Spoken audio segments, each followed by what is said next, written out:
Isang mapagpalang araw sa lahat.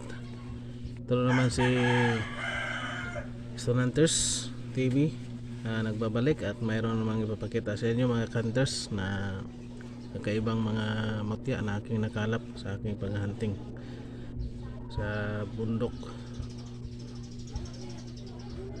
At so, hindi muna ako mag-umpisa.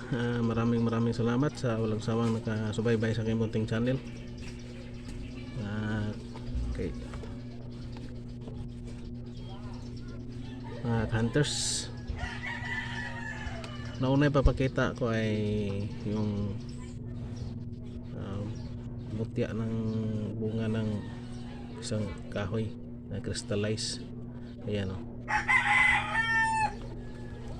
Ang ano natin sa ilaw, yan,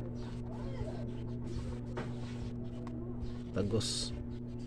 Ito ay bunga ng isang kahoy na nagiging bato, nagiging crystallize sa katagalan ng panahon. Yan. Ang sabi ng mga matatanda, mas maganda na yung sabi yung mutya na crystallize na, kasi yan, lalo na yung matagos na talaga yung ilaw. Kahit anong klaseng mutya basta kay crystallize, maganda daw. Yan, bago ko nakuha ito.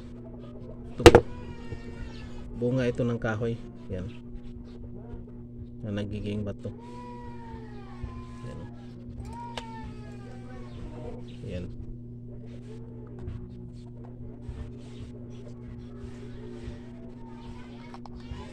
May pagka ano siya, may pagka pula. Yan. At ito yung pinaka swerte natin nakuha, yung sa puno ng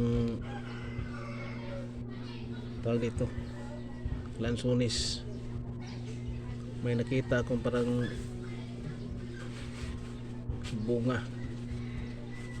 Bunga ito na ano, akala ko bulok na. Sira na siya kasi ano, may itim dito. Kaya pinulot ko, pagtingin ko matigas. Yan, mga bato pala yan, mga bato na yan sila. Kaya ito tinatawag kong mutya ng bunga ng lansunis, kasi sa puno ng lansunis ko ito nakuha dun sa bundok. At ang gandahan dito, ano siya, yan o, tagos sa ilaw.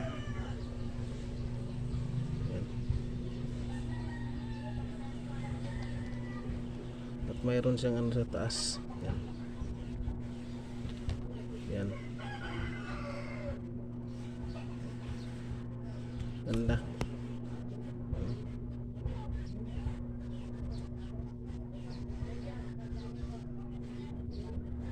Tagos sa ilaw. Kala ko ano na siya. Wala na.